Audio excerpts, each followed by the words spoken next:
Keith Ellis. Thanks for joining the podcast today. It's great to have you. We've known each other for a little bit. You've recently released another book, so you're a very accomplished author. And we kind of connected over that, and I thought it would be a good opportunity to share some time together, share some of your background, some of the ideas, which I find some of them very fascinating. So we're gonna dive into some of that. But first, why don't you introduce yourself? Tell all the thousands of people watching who you are and a little bit about your background. Delighted to. Thanks for having me. We connected in the classic way. We tended to agree with each other. It's like, hey, this guy's really smart because he agrees with me. Yeah. But yeah, I'm an author, speaker, and coach, and I have sort of a different spin on coaching than a lot of people do. So what's come out of that is, as we do today, a bunch of content and video and stuff like that, and programs to help people do stuff.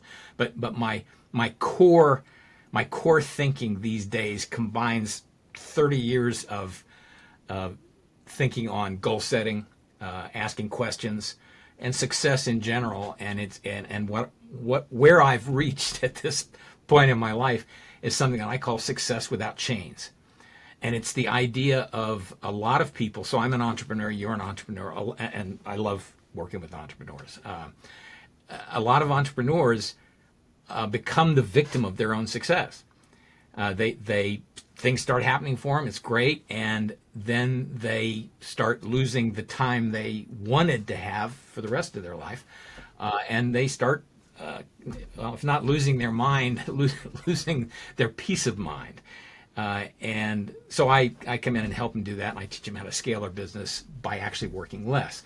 But that's come out of this long process of, I wrote a book about goal setting about 30 years ago, was really successful. And I'm teaching essentially the same thing today, but with one incredibly important change, one tweak that really supercharged everything. So that's where we are today. Excellent. And so I read your latest book, which sounds like you're shifting the title around a little bit. I think I got it in the edit mode. So, but there's something like right out of the gate. There was something that just kind of caught my eye, and you were talking about a speech that you were watching with Dr. Benjamin Hardy, right? Who's his whole thing about 10x is easier than 2x, right? Mm-hmm. Mm-hmm. And you just the way you kind of said that, as you listened, your mind caught fire, right? And I just kind of it instantly grabbed me. I was like, that's exactly what happens to me all the time. And it's especially when I'm reading something, right? I'll find a little tidbit in a book that just throws my brain into some tangent. And then I'll find it's 3 pages later where I realize that I've been reading all of this stuff, but my mind was totally someplace else, right? To me, it's like these ideas come to me because I'm something's igniting them somewhere, right? And to your point about your mind caught fire. So we kind of have that same affliction, I think, right? Where you started thinking about your next book, and all these ideas kind of became that catalyst for you to go and generate those ideas. I'm just curious, what is that where you get some of your inspiration? Like you get that that tidbit somewhere, and it kind of puts you off on a thread, and then you just go and get hyper focused on that idea. Totally. Yeah. I mean, it's the greatest high there is. I love to think. I'm addicted to thinking. I'm addicted to learning. Those are good addictions, but let's call them what they are. If I couldn't do that, if you put me in a prison cell and I didn't have anything to read, I would be miserable, but I'd just go into this inner state and just start thinking about stuff and creating in my mind. It's just a joy. And then when I encounter something from somebody else, and it can be anything. It can be watching a Hallmark movie, right? It can be watching the latest Jurassic Park. It could be talking with my teenage daughter. Anything. And then suddenly there's a turn of phrase or different difference in perspective, because it's all about point of view, right? Yeah. What you're bringing to the world, how you're essentially parsing all this data that we're all getting. And then suddenly it's bang. And now my brain is going off in some other direction. And I think of that as a gift. I mean, a gift from above, whether you believe in God or some higher power, whatever it is, the universe, it is a gift. And anybody who's created anything, I think, has experienced that. Anybody who's if you've ever written a book or an article and you didn't know what to say next, and you went out, went for a run or a walk or took a shower or something, and suddenly you knew what to say, that's a gift. And what you talked about is really sort of a catalyst for that. And the episode that I mentioned, this is in the acknowledgement of the book, and I put it out there just because I think it's important to let people know when you owe something to somebody else, you ought to put that out there. I mean, we all quote everybody, and that's okay. There's nothing wrong with that. But if you're knowingly quoting or framing your thinking along the lines of somebody else, just put it out there and say, this is where I got this. This is where it came from. And the book is mine. The mistakes are mine. But it was this moment where I had all these years of working on personal development and goal setting and success. And it was like I was smacked in the face in a really good way, because it suddenly all came together. And it was like, this is what comes next. This is how I take the next step in my own development. And one of the ways I deal with that, of course, is then I immediately want to start helping other people, my clients and friends and family and the whole thing, and getting feedback from how that's working for them and how it's working for me, and then it always ends up in a book with me. So that's where that came from.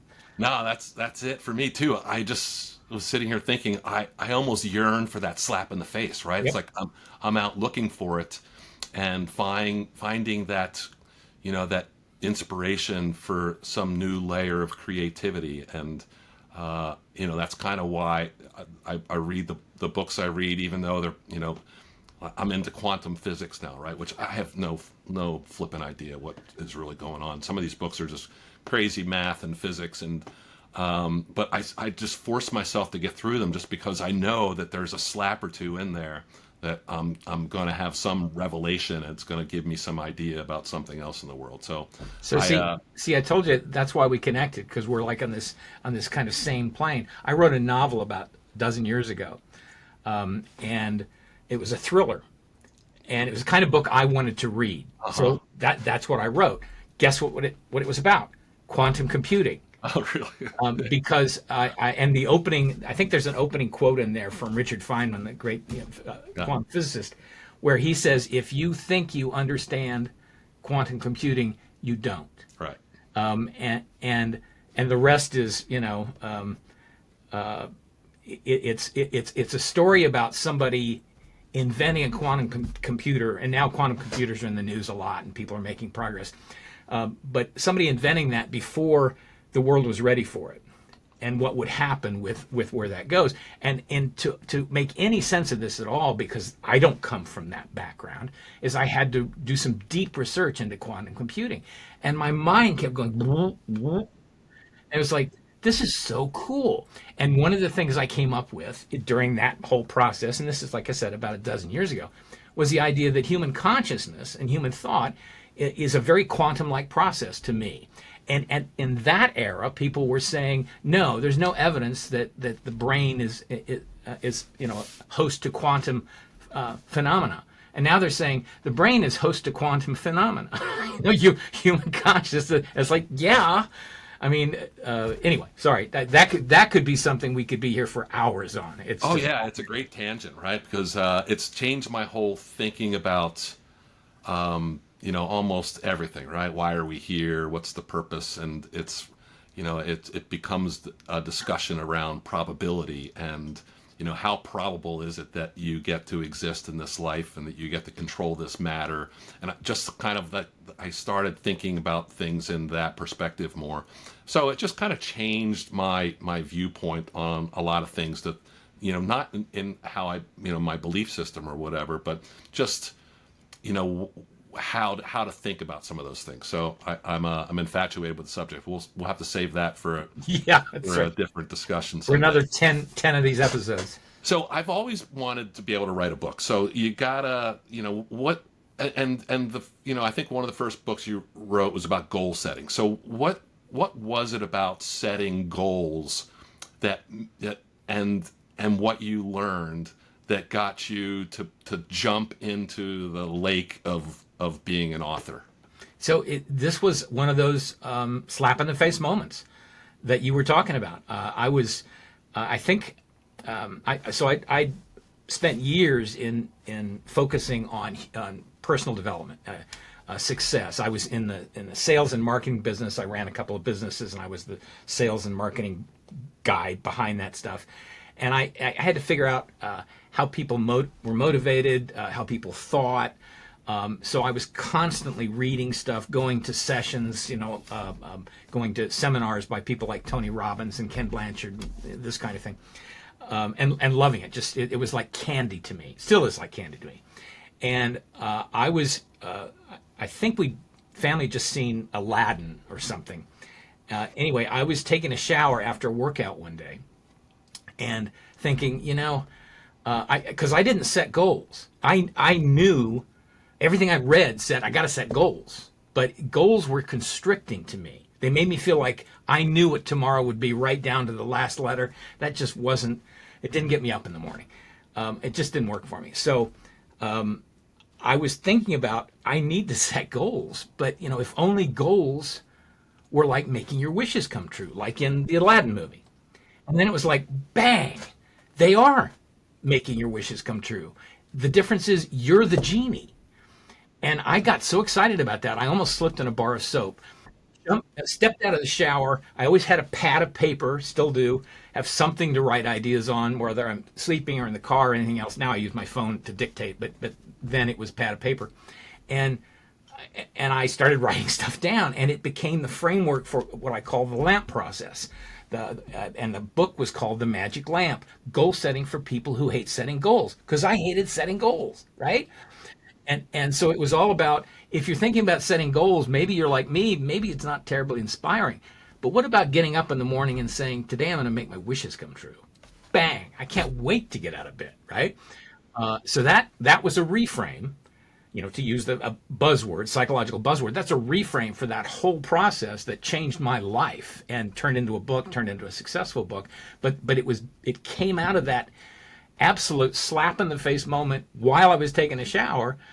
And my life was never the same after that. So I'm really glad you brought that up, because we were talking about that earlier, these moments, and that was one of them. Yeah, that's great. And then how hard was it to go and set yourself up to go and sit and write a book? Well, so again, at that point, writing is a very lonely process that requires discipline and consistency and all kinds of stuff, right? None of which were my strong suits. But I wasn't setting a goal anymore. I was making my wishes come true. So what I did, and I talk about it actually in that book, I made sure I did something on it every day. And half of doing anything is probably 90% of anything is habit.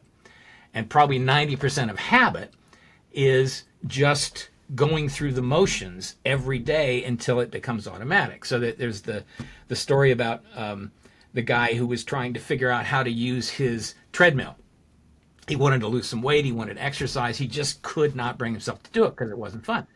So he decided, what I'm going to do is every day I'm going to go stand on my treadmill for 5 minutes. I'm not going to do anything. No exercises. I can look at my phone. Just going to stand there. So he started doing that, and pretty soon he's standing there. He doesn't feel right now. He's got a habit. He doesn't feel right if he doesn't stand there. But now he's getting a little bit bored, so he starts thinking, what do I do? I'll turn on the treadmill. And now pretty soon he's doing the treadmill. And it's all because he went through the rote process of showing up, right? So writing is very much that. Writing is, I love to write. That's a benefit. That's just who I am, which is weird because that's not who I was as a kid. And then something happened to me, and I can't really explain what it was or when it was. But I just fell in love with writing. And and just sitting down to start, putting my hands on the keyboard, even if it's gibberish, and sometimes it is, you just start doing it, and then pretty soon it's not gibberish. Huh. Yeah, and I mean, that's what worked for me. And then you do that over a period of time, and you can do the math. You can say, okay, I'm going to write a book that's 200 pages long, whatever. I think that's about the size of the goal setting book. Okay, so I write half a page a day. How long will it take me to complete that? You do the math. It'll take you a year and a half. Okay, well, that's a long time. Yeah, but how old are you going to be in a year and a half if you don't do this, right? That kind of thing.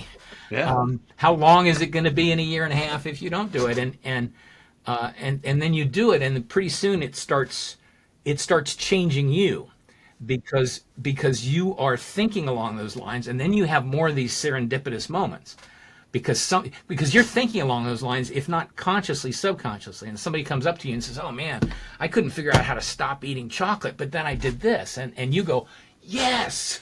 That's the piece I need for that particular kind of goal, right? So you're just sucking cool stuff out of the world because you've changed your perspective to work in this book, and then it just feels like magic. You still have to show up. You still have to say every day, I'm going to be in this spot, even if I don't write anything. I'm going to be in this spot, my hands on the keyboard, or hand on the pen, or whatever you do, and then magically, I said magically, that's what it feels like. Then you start doing it. Yeah, that's great. That really resonates with me because I need to do that, right? I find that what gets me in gear is pressure, right? And that was one thing you didn't, as far as I got through your book, it's like to go to 10x. It's like what's pushing me, from behind, right? So the idea of, your wish, you want your wish to come true, and you can just create these habits, I think is really, thoughtful, right? And I gotta go spin that one around in my head a little bit, because I could use that. And I'm trying to write a book, so I'm trying to do a thriller as well, not about quantum physics, but more about hacking and that kind of stuff, which has always been one of my things. But I find that there's no pressure for me to go do it. There's pressure for me to go do other things, like work and other stuff, that it kind of falls by the wayside, right? So, and I think a lot of people probably have that same challenge. And it's like, I want to do these things, right? They're important to me, but everything else is kind of, dominates my day and my time, right? So I'm just curious, what advice do you have to kind of go and force yourself to cut out, like this idea of you working less to do more, right? If I have so much work to do that I can't even do the things that, or focus on my wishes, right? How do you allot the time better so that you can get to the things that are going to be more important to you? All right, so I hope you don't mind. I'm gonna climb on my hobby horse right now. Okay. Go. And it's all about the 80-20 rule, right? Pareto's principle. We've all heard it. I've heard it so many times. I'm sick of it. 80% of what you do essentially is a waste of time. It produces 20% of your results. 20% of what you do really moves the needle. It produces 80% of your results. We've all heard that. We get that. And when, people sometimes they hear that and say, well, I don't know if it's actually 80%. Forget that. Don't get lost in the numbers. The general principle is true, and we know it intuitively because we spend so much time during the day on busy crap, right? Busy work. So what bothered me about Pareto's principle was always, it's great in hindsight. You can look back and say, okay, the KPIs that got me 80% of my revenue came from these 20% of tasks. That's what I needed to do. But that's in hindsight. Going forward, what are the tasks that are going to get me, what are the 20% that are going to give me the 80% of results? And you don't really know that because there's no data going forward. You can guess, and we're all wise in hindsight, right? But you don't know it. And what worked for me, and this is part of that larger aha moment that came out of that session with Ben Hardy. And by the way, his book was based on a framework created by Dan Sullivan, who's this great strategic coach, brilliant, insightful man. So it's really his idea that Ben took and wrote a beautiful book about. and made it his own, but the two of them are co-writers. It was really written by both of them. So anyway, so that idea is the kernel of that. What got me going was something called constraint theory, and they touch on it in the book. But it's the idea that as your options are reduced, your focus increases, and another piece of that is we tend to be no better. In fact, human systems in general are no stronger than their weakest link. That's another cliche. We all know that. But in human consciousness, human productivity, the weakest link is attention. The most valuable commodity on the planet is human attention, and we live in a culture where everybody is trying to steal our attention every moment of every day, and it's just going to get worse, right? So the question is, how do you use your attention as your asset, instead of letting somebody steal it from you? And one way to do that, and it's an incredibly powerful way, is to commit to an impossible goal. Now, this is the hobby horse for me, right? Commit to the impossible goal, because what happens is, people hear that and say, well, wait a minute, if I know it's impossible, why would I commit to it? And that's the point. If you know it's impossible, but you commit to it anyway, because you want it, it's all about wanting. If you want something enough that you're going to do it any way you can, you will commit to it, even if it's impossible. Suddenly, things look different to you. Suddenly, you start being focused. You realize all this crap that I'm doing during the day is not getting me there. I have to just push that off my desk. Yeah. Because these 4 things here can get me there. I have to do these things. So other things come into it. What do I do with that other 80%? Does it have to be done? Maybe not. If it does have to be done, I got to find people to help me do it. And that leads to the next breakthrough in the book that you read, which is what I call who's scaling. That's actually a new word. I don't think I even put it in the draft copy I sent you. It's about if you want to accomplish the impossible, what you mean by impossible is you are incapable of it. You believe you are incapable of it. That's all. I'm not talking about physically impossible, like being in 2 places at the same time, traveling faster than the speed of light, or as I say in the book, the Browns winning the Super Bowl. I mean, there's some things that simply are impossible, right? As we know them. I'm not talking about any of that stuff. I'm talking about what's impossible up here, what you have convinced yourself is impossible. And what I do is, most people in the personal development business try to convince their students or clients that, well, that is possible, or you can do it. All you have to do is, work really hard. I don't do any of that stuff. I'm not, that to me is a losing proposition. Your subconscious is way smarter than I am, and way smarter than you are. It will beat you every time. So I just do an end run. I flank it, and I say, okay, this thing that I want so badly, writing a book, I want it so badly, I'm going to commit to it. But it's impossible. I haven't done it to this point in my life. I can't seem to get the discipline, whatever I need to do it, but I'm going to commit to it anyway. And suddenly your brain goes, oh, okay, we're gonna stop getting in his way, right? Because he actually is serious about this. See, before you commit to this impossible goal, your subconscious knows you're not really serious about it. Gee, I'd love to be a rock star. Yeah, okay, that's great. Do you play any instruments? Well, no. Do you sing? No. Can you write music? No. Okay. So what's your plan? How are you going to be a rock star? Well, I'd really like to do that. No, that's not it at all. But if you said, I am committed to becoming a rock star, even though I know it's impossible for me, your brain goes, oh, okay, well, here's what we need to do. And it starts becoming your ally. It starts problem solving. You haven't had any of this cognitive dissonance, this internal conflict that people have. You're not trying to fight yourself. You're simply announcing to yourself, I'm committed to this. I know it's impossible. And once your brain gets into gear, you enter this magical world where you You become like you were when you were a kid. You'll remember this from the book too. When you're a kid, you do all sorts of impossible things. I mean, when you were 9 months old, it was physically impossible, and emotionally and psychologically, for you to walk. Did you ever learn to walk? Well, yeah. Okay.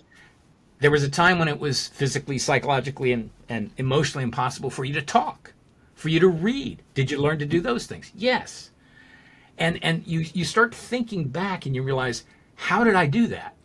And the answer is, to some degree, it's instinct, right? You just, that's how you're programmed as a human being. And you have people around you helping, and the society and all that stuff, culture, parents, the whole thing. But you get to a point where this automatic process ends because you grow up. Yeah. You're now at the point where what you do from this point forward is your conscious choice or subconscious choice. But nobody's prodding you. Nobody's putting you on restriction if you don't do it. Right. Taking the car away or whatever. So you get to that point. That instinctive piece is still there. That whole thing that made you, that somehow brought you from not walking to walking, not talking to talking, not riding a bike to riding a bike, not driving a car to driving a car, all these things that were impossible, that piece is still in you. You just have to summon it. And the way you summon it is just like you did when you were that age. You just commit to something. It doesn't matter if it's possible or not. You just commit to it. And then your brain does exactly the same thing. When you commit to something that's impossible, you're saying, I can't do this. I am incapable of doing it. So the brain goes, okay, how can we increase your capabilities? And then you go, that's an aha moment. It's like, whoa, it never occurred to me before. So if I add to my capabilities, it's not impossible anymore. How do I add to my capabilities? And there are lots of parts to that answer, but the simplest, quickest, and most powerful one is enlist the capabilities of others, right? Yeah. And then that becomes magical because, what are there, 8 billion people in the world? There's so much talent out there. If you can figure out how to collaborate with the right people in the right way at the right time, which is what who's scaling is all about, there's simply no limit to what you can do because there's no limit to what all those people can do, right? There's a limit to what you can do if you're doing it alone, but there's no limit if you start adding the capabilities of others. So that's where, sorry, you asked the wrong question, man, because I go off on that. I love it. No, because you got me going. So we talked a little bit about before we started the podcast about Deal Flair and Jordan and Joe, and you mentioned they went and called the Prime Minister of Australia. But one of the things they talk about in the cold calling world is this idea of context shifting, right? And that once you start in the day, once you start making the first couple calls, if you break off and go check email or check your phone, you break the rhythm, right? So so they're really careful about cutting out large windows of the day where that's all they're doing is just staying in the moment, working together as a team, and they block out every distraction. All right. So that was you kind of got me there. And then there was a video I saw of Kevin O'Leary, right, the Canadian entrepreneur billionaire, I guess, and he was talking about Steve Jobs, and he was saying, I hate because he worked for Apple at the very beginning, or his company got bought by Apple, and he did education material. And he was like, I hated Steve Jobs. He was just like the biggest jerk of anyone, right? And he's like, it took me, a long time to figure out why he was like that.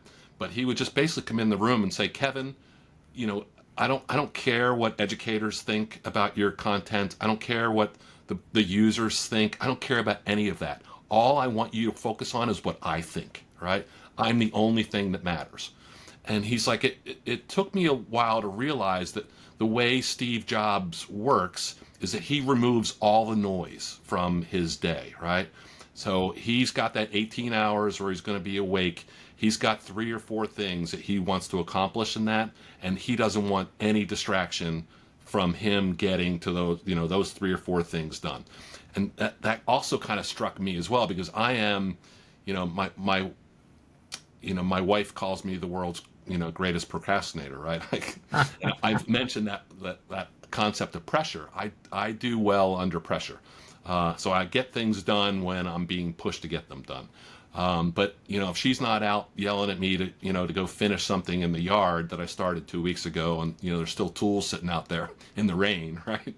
Then chances are those tools might sit out there for the whole entire winter. So, I have to have some motivation to go and get things done. So I'm just curious what you think of, and we talked about it at the top of the podcast a little bit, but there's so much, like struggle for your attention, right? Whether it's LinkedIn or social media or YouTube videos, there's so many things coming at you. Your phone's ringing, you got email. How do you block stuff out? And I have my own way, so I'm gonna, you share yours and I'll share mine. Well, so you describe Steve Jobs as an asshole. Clearly, Yeah. I am that as well in certain contexts, right? So I live with a family, granddaughter and daughter, and my wife, and I love them more than life itself. And I will be walking through the room, and they will show me something on their phone, saying, "Look at this video. I just saw this. It's so cool." And it's like, I don't want to see it. I'm not interested in that right now, right? Because I'm coming from upstairs to downstairs to get a glass of water or something, and to think and to let my body kind of get a little motion, because I spend much of the day either sitting or standing in front of my computers, which is also part of context, by the way. We can go back to that. It's really important for me. And I would love to be with them. I'm just not interested in their distraction becoming my distraction. And that's not a criticism of them. If that's how they want to spend their time, that's fine. I just don't, right? So I'm a jerk.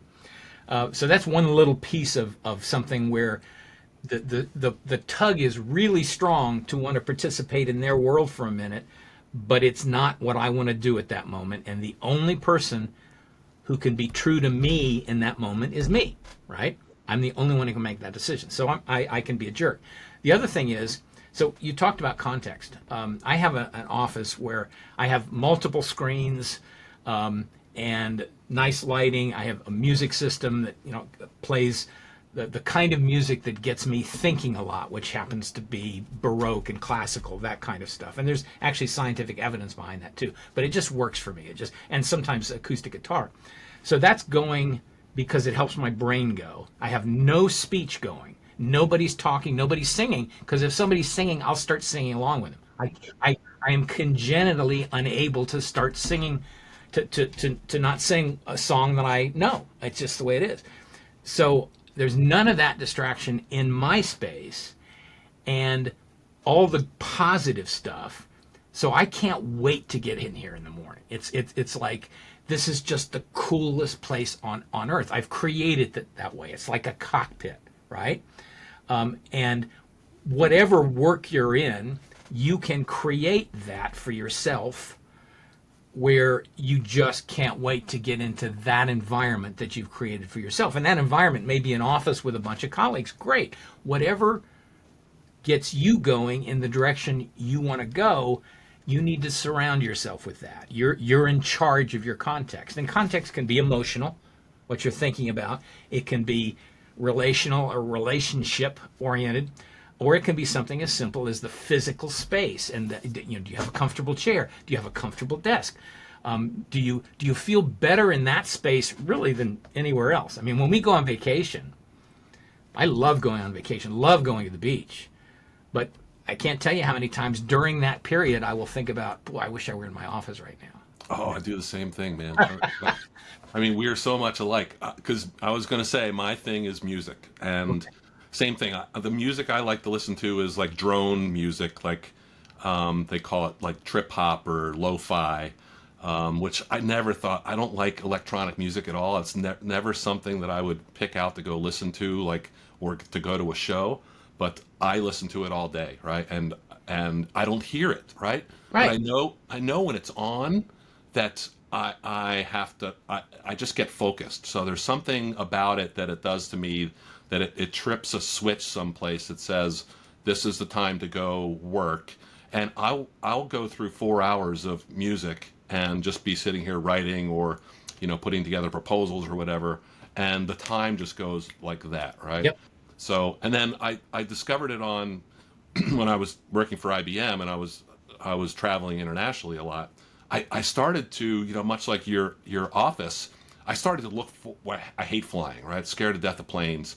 I had a couple of 200,000-mile years. It was, it was horrifying, right? Yeah, So, right. And how do they reward you? Free oh, miles. yeah, no, nothing.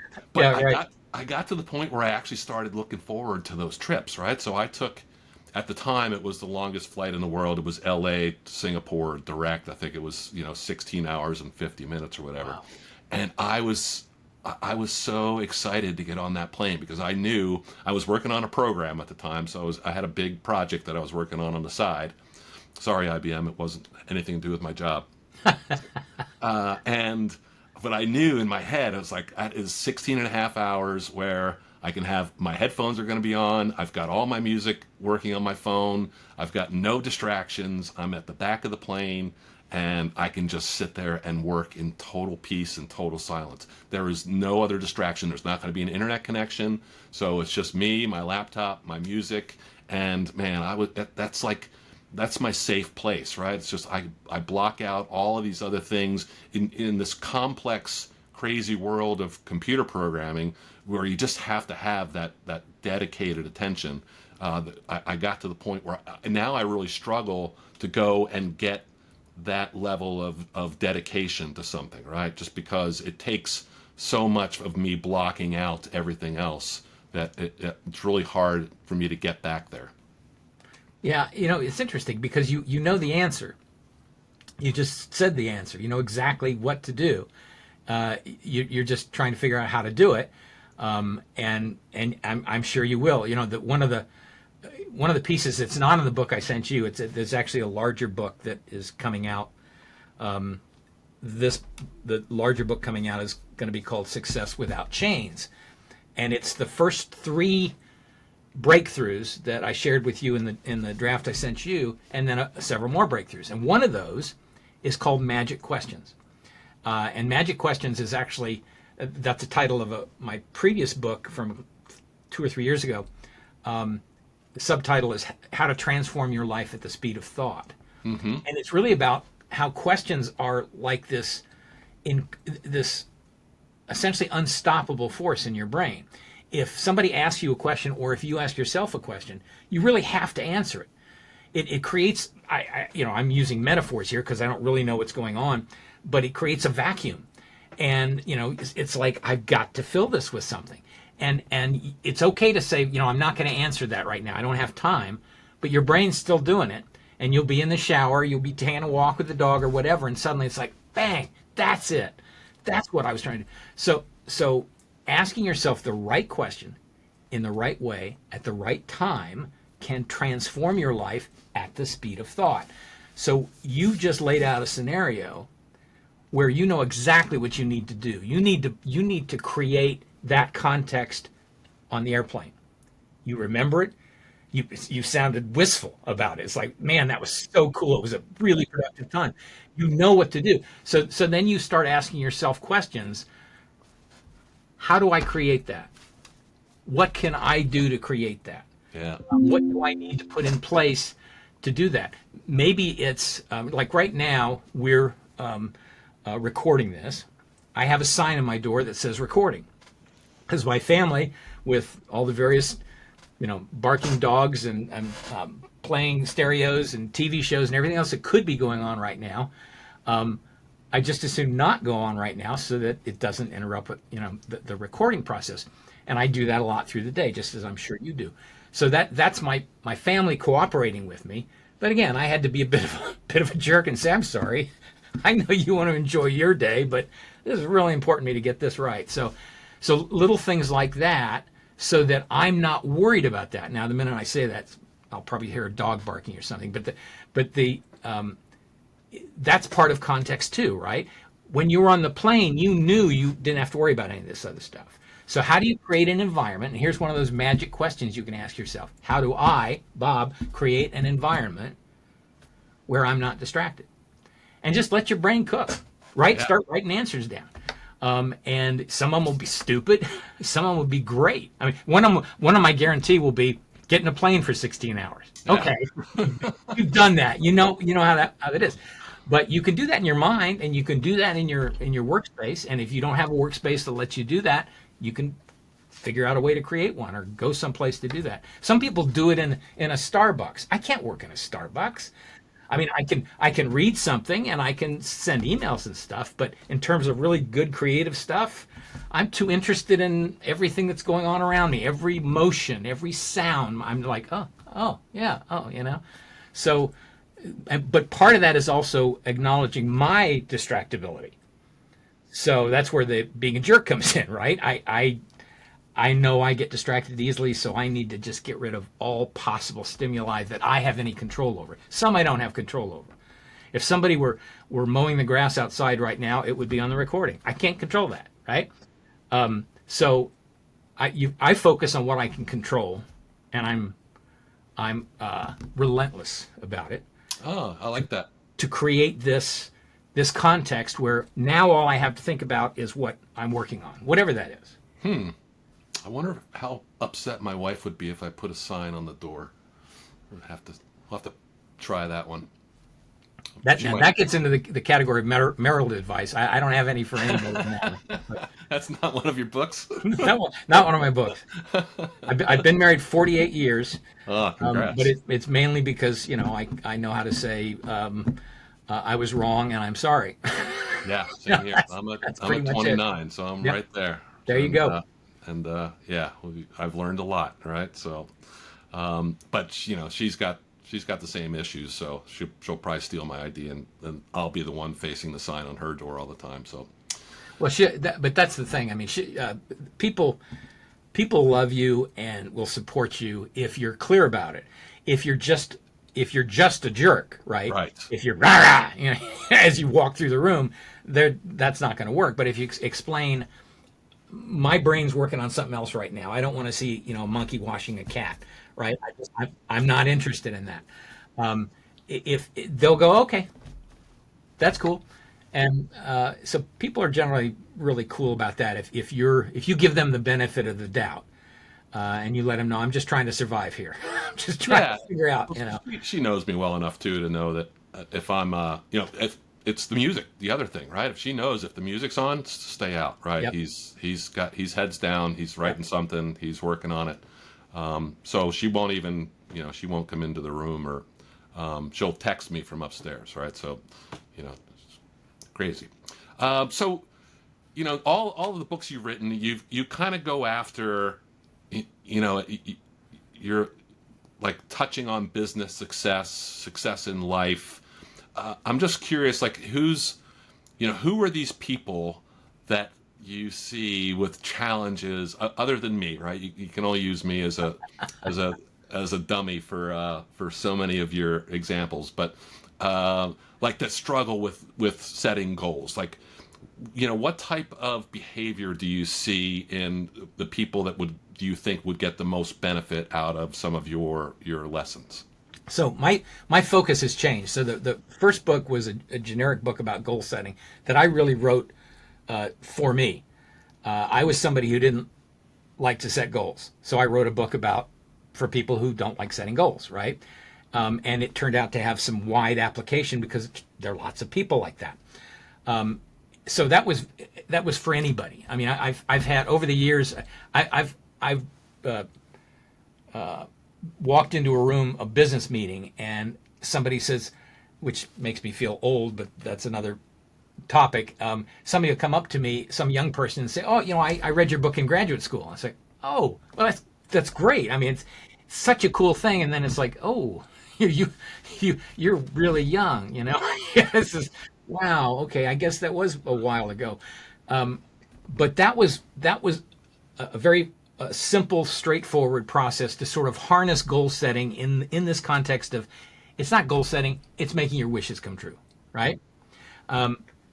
Since then, I've done all kinds of things in terms of evolving my thinking, still along that same line of goal setting, but essentially adding pieces to to my capabilities. And Magic Questions was a good example. I realized that all personal development philosophies, from Socrates to Tony Robbins to Dan Sullivan, everything I've ever encountered, they all have certain questions they ask. Now, they're their own questions, but they're all based on asking you questions and helping you understand the questions to ask yourself.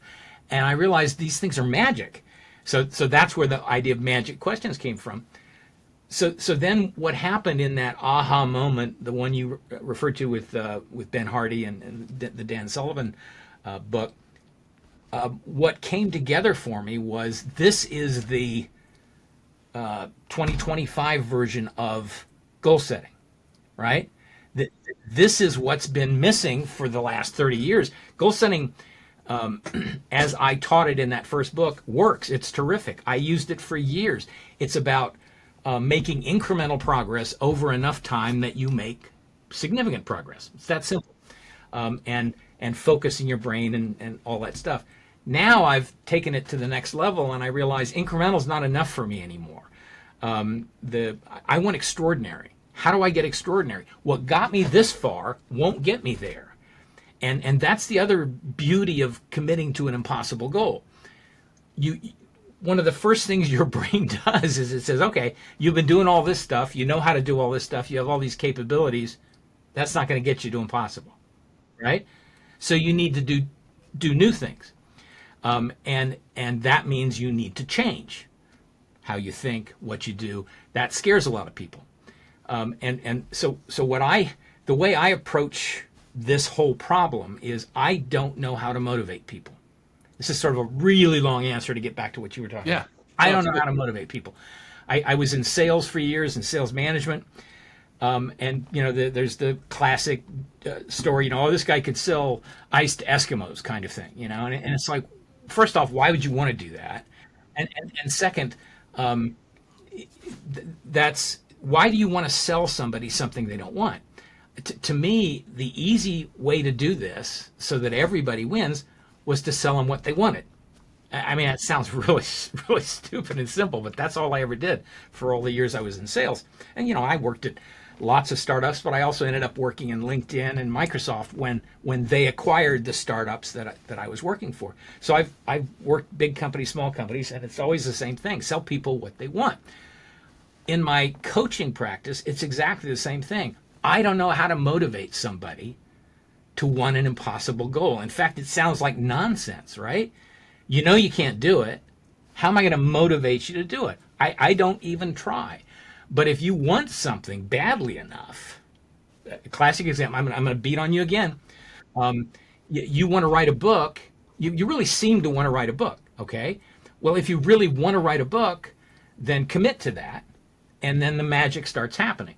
And if that's an impossible goal, that's what I would suggest you commit to. If it's not an impossible goal, turn it into one, create one. So if you think in your heart of hearts, yeah, I could write a book if I really wanted to, then it's not audacious enough. It's not a big enough goal. It's not going to scramble your innards enough to really change what you need changed to complete the process. So make it something better. I'm gonna write this book in 6 months, or I'm gonna write it 2 months. Whatever you think, your brain just goes, that's freaking impossible, dude. You cannot do that. That's where you want to be, and then commit to that. And your book made me start writing the book. I love it. That's a testimonial, folks. Run out and buy that book. Oh, I love that. But that's why I do this stuff, right? Because you just answered the point I was making. I don't know how to motivate you to write the book, but you do, right? So my job isn't to motivate you. I don't know how to motivate you. But if you say, I really want to write this book, it's like, okay, maybe I can help. So.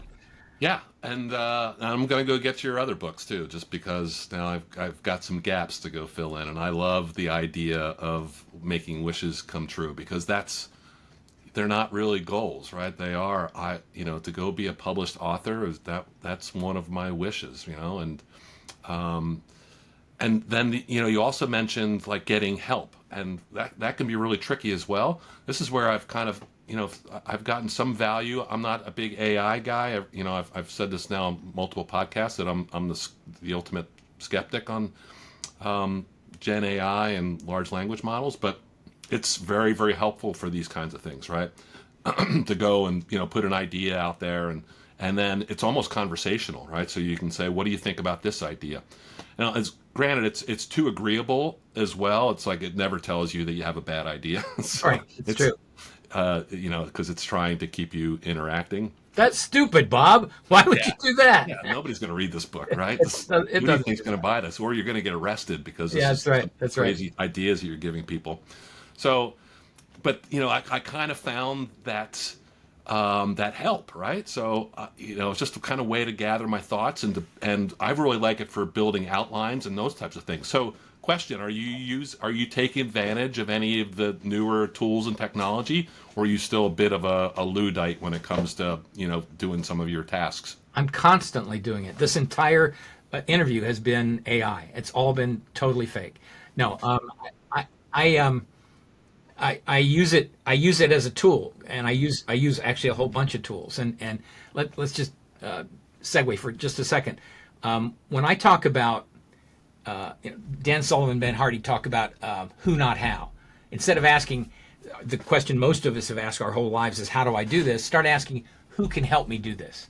That's the starting place, and that leads you to this who scaling, the ability to realize I can get to anywhere I want in life by scaling who's. So that's a powerful concept. But I am very liberal in how I interpret what who's are. So who's may well be it. Okay, I wanted to do a newsletter, and I started budgeting for adding a couple of bodies to do a newsletter and what it would be, and I wanted it to be different, really cool, and all this stuff. Then I found an AI tool that does all that for me. Does it way more cheaply than I could do it.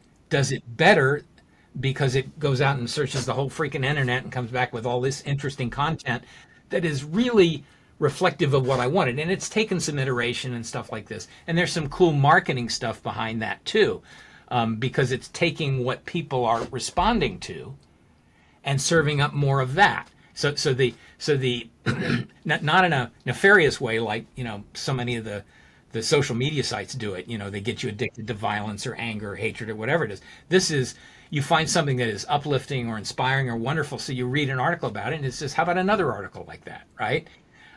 So that's going on. So that is an it, and my who is an it. I also think books are useful who's. The best book I ever read about writing was by a guy named William Zinsser. He was he taught at Yale for years. He was an editor of the New Yorker. I don't know if you've read this or not, but it's called On Writing Well, and it went through 5 editions, and it's a remarkable book because when I came out of college, I hated to write, but I knew I wanted to be a writer. I'm sure I need a shrink for that one, but I that's the way it was. I was determined to be a writer, but I hated to write. And then I found this book, and I was writing like I had written in college, which was, regurgitating big words and stuff to impress scholars, right? Which was also a mistake in college, but I didn't know that. Well, it's really a mistake when you get out of that academic environment, because what the Zinsser book talks about is write with clarity, with simplicity, and with humanity.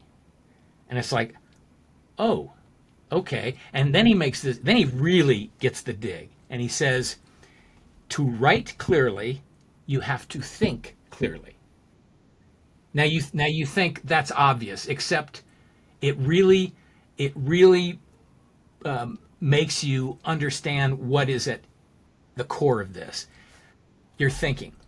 It's also one of the reasons why it's so important just to start writing on a given morning or whenever you sit down to it, because your thinking might not be where it needs to be. Don't worry about it. Don't judge it. Don't edit it. Just start writing, and then pretty soon you'll get into a flow. But anyway, this book was really beautiful because he focused on clarity, simplicity, and humanity. And if you write that, you're expressing yourself, then you're writing well, right? or as I say, you're a good writer. You know. Yeah. And I'm not. I don't mean you're going to win a Nobel. I don't mean any of that stuff. I mean what is in here.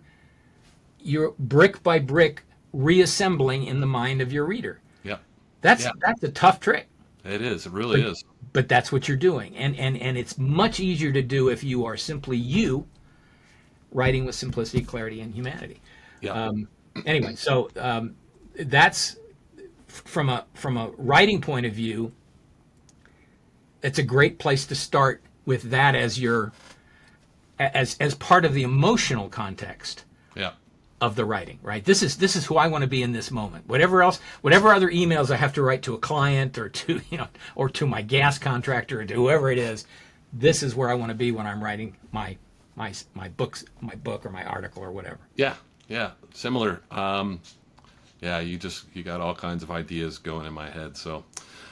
So we're getting close to the top of the hour. I just have one other topic that I wanted to kind of bring up with you, and that's one of your hobbies is photography. And I have, just like, we have other similarities in the way we think. I'm just curious tell me about your photography background. And I can only guess that it's just, it gets you outside and you like having a different skill set other than just writing and being on a computer all day. So tell me about your love of taking pictures. Yeah, when I was 7 years old, we lived in Southern California, and my dad, we didn't grow up with my dad, but he was visiting, and he took us to Tijuana. And one of my brothers and I had three brothers, older brothers. He gave us each $1, right? This is way back when. And we walked in this little store, and both of our eyes settled on this little tiny miniature camera that this guy had. And we said, we want that so much. Oh, how much is that? And he said, well, it's $5. And we looked at each other and we said, we've only got one. He said, it's $1. So he sold us each one, and a roll of film. We said, can we get this film, developed in the United States? And he said, anywhere. They'll do it anywhere. So fast forward that part of the story. 10 years later, when I had my own darkroom, I finally developed the film. But I never looked back. When I was 9 years old, my first actual camera, because it turns out these things were essentially beer cans that were pressed into the shape of a camera. And they actually took pictures, but pictures like a little pinhole camera would have taken. My first major purchase as a kid when I was 9 years old, I took all my birthday money and bought a camera. And so I just never looked back. And my oldest brother built me a darkroom when I was a teenager. So I was lost in the darkroom. Other guys were with girls and stuff. I was in a darkroom. Tells you a lot about me. And then that just kind of went on. And now, and my brother, who loved photography, he still does. And I would send pictures back and forth and talk about lighting and all this other stuff. But then the digital transformation happened, and he used to talk about, wouldn't it be cool to have a digital darkroom? And now that exists. So we've got these incredible cameras that do incredible things, and the power to do anything you want, make an image look any way you want. So it's like I have died and gone to hell as far as photography goes, right? But that's I have a big rig and a long lens. I love taking telephoto images of certain birds, eagles, for example, which you certainly have out in your world, and osprey as well. I love those raptors in action. But my phone just blows my mind. When I go to the beach and there's a beautiful sunrise, I don't grab my big rig anymore. I step out on the deck with my phone and I click a picture. And all this incredible processing happens, and it comes up with an amazing photograph that's so far beyond any camera I owned up until like 15 years ago. It's hard to imagine. So yeah, we took a trip last year to Europe, so we do like these bike rides and go and travel to different places. We were in Slovenia, And my father passed away a couple years ago, and I got his camera stuff, and it's an older Canon. I mean, it's nothing great, but he has a couple nice lenses, and I was like, all right, I'm just gonna go and take that and take shots for the whole trip. And there was a couple times where I just didn't have access to it, or it was in the van or whatever, so I was taking pictures on my phone when I needed to. And I'll be damned, Keith, I got home and all the phone pictures were twice as good as the one from the camera with the high-end lenses and all of that stuff. And Yep. so it really made me rethink, like, all right, I don't really need to travel with all this crazy camera gear. But now I'm kind of into, I want to go to the next level and get the setup that I'll use for the rest of my life. So we'll see how that all works out. But maybe Well, after I write the book. well, there you go. And that may be true as far as the lenses work, but cameras today are essentially computers, and they iterate just like computers do. So you get something today, and 4 years from now, it's still great, works great, but you'll be reading, I guarantee you'll be reading about this incredible new feature or power that it can do to do this magic, and you'll go, okay, I got to have that. You might keep your lens system, but you'll upgrade your camera. I spent my entire adult life with technology and computers, and with a photography on the side, and now they've essentially become the same thing. They're together, and it's like, wow! Again, died and gone to heaven. This is incredible. It's fun stuff. So yeah, good for you. Whatever you come up with, let me know. I'm curious about that. Yeah, I'm leaning towards a Canon R7 right now, but we'll see. So everyone's trying to convince me to switch to Sony. So I've got old Nikon stuff. So I have to go do my due diligence and see what's the best for doing this and outside and trips. It's also a game. They're all so spectacular. My thing is to capture a bird in flight.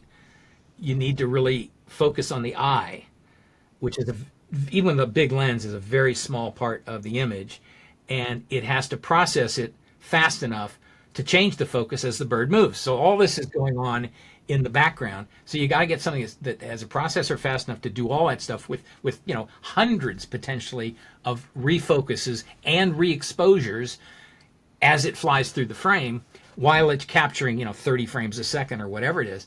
And they do it. I've got a camera that does that, and it blows my mind.